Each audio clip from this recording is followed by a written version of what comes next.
Welcome to Loud History. Today we venture into the rugged depths of Crooked Swamp Cave in New Jersey, where a routine Boy Scout expedition turned into a heart-wrenching tragedy in 1982. Donald Weltner, a dedicated state trooper and scoutmaster, led a group of young explorers, including his own sons, into a limestone labyrinth, only to face a fate that would shake a community.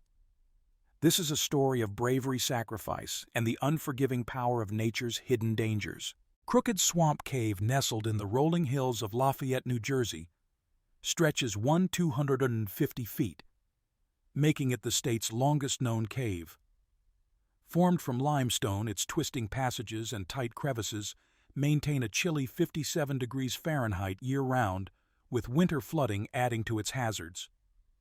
In 1982, it was a popular destination for adventurers, but its narrow confines demanded respect and experience. Donald Weltner, a 48-year-old New Jersey state trooper and scoutmaster, was a pillar of his community. Known for his dedication to the Boy Scouts, he often led outings to teach young boys survival skills and teamwork.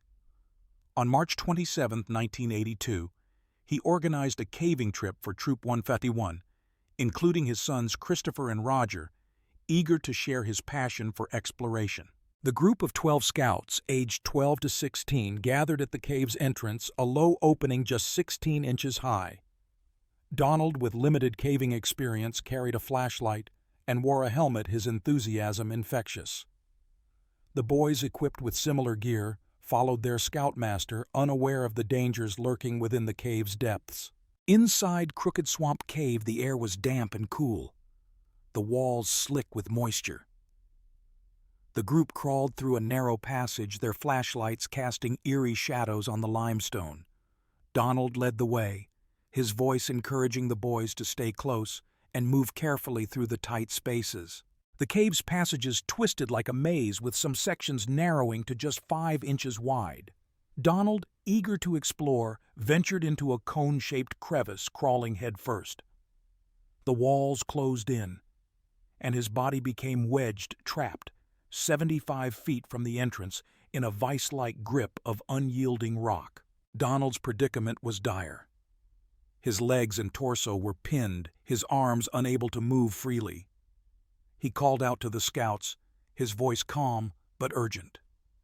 The boys, including Christopher and Roger, rushed to his side, their faces filled with fear as they realized their leader was stuck. The scouts tried desperately to free Donald, pulling on ropes tied to his legs. Their young hands gripped the ropes tightly, but the rock held fast. Panic began to set in as their efforts failed, the cave's silence amplifying their growing sense of helplessness. Christopher, Donald's 16-year-old son, took charge, sending a scout to the surface to call for help.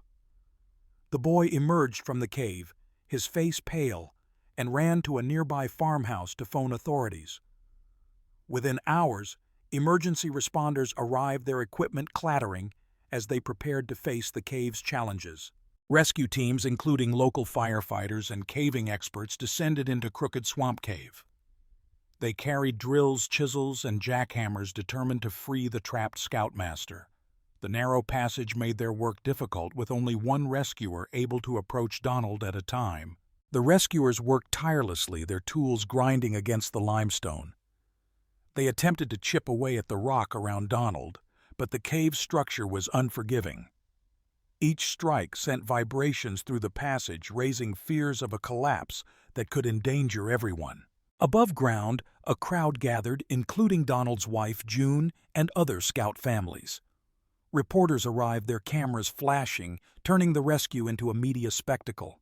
The community held its breath, praying for Donald's safe return, their hope fueled by the rescuers' relentless efforts. The rescue operation grew more complex as teams decided to dig a shaft from the hillside above the cave. Heavy machinery rumbled, carving a 30-foot vertical tunnel toward Donald's location. The process was slow, with each foot of progress taking hours in the hard limestone terrain. Inside the cave, rescuers managed to pass a blanket and hot soup to Donald, who was still conscious after 24 hours. His voice, though weak, reassured them, but his body was growing colder. The cave's 57-degree temperature sapped his strength, and hypothermia began to set in. After 48 hours, the rescuers reached Donald with a harness hoping to pull him free. Jagged rocks caught the harness, thwarting their efforts. Each attempt was met with frustration, as the cave seemed to fight back its grip on Donald, unrelenting. The shaft above ground reached 30 feet just above Donald's position. Rescuers lowered a rope, but the angle was wrong and the harness snagged again. The team's morale wavered, but they pressed on, driven by the thought of Donald's sons waiting anxiously outside. For 81 hours, over 150 rescuers worked in shifts, their faces etched with exhaustion. They communicated with Donald, offering words of encouragement, but his responses grew fainter. The cold and lack of movement were taking their toll, his body weakening with each passing hour. On the evening of March 30th, 1982, the rescuers finally broke through to Donald. Their flashlights illuminated his still form, and a somber silence fell. An autopsy later confirmed he had died of hypothermia, his body unable to withstand the cave's relentless cold after days of entrapment. The discovery was devastating. Christopher and Roger, who had stayed near the cave, collapsed in grief, supported by their fellow scouts. The community mourned the loss of a dedicated trooper and father, their hearts heavy with the tragedy's weight. Donald's death sent shockwaves through Sussex County. Newspaper headlines, including the New Jersey Herald, mourned the loss, with stories highlighting his service as a trooper and scoutmaster. The cave became a somber reminder of nature's unforgiving power. In the aftermath, the New Jersey Cave Conservancy took over management of Crooked Swamp Cave. They installed steel gates to restrict access, ensuring only experienced cavers could enter. The tragedy prompted stricter guidelines for caving expeditions, emphasizing preparation and expertise. The cave's geology, with its tight passages and limestone formations, was a key factor in the tragedy. Experts noted that the cone-shaped crevice acted like a trap, its shape making escape impossible without specialized tools. Donald's inexperience in such confined spaces proved fatal. Donald's legacy lived on in his sons and the scouts he mentored. Christopher and Roger, despite their grief, continued their involvement in scouting, honoring their father's passion for teaching young boys resilience and teamwork. His memory became a guiding light for the troop. The rescue effort, though unsuccessful, showcased the bravery of the responders.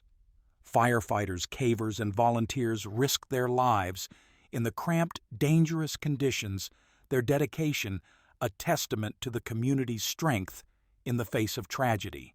Crooked Swamp Cave remains a challenging destination for experienced cavers.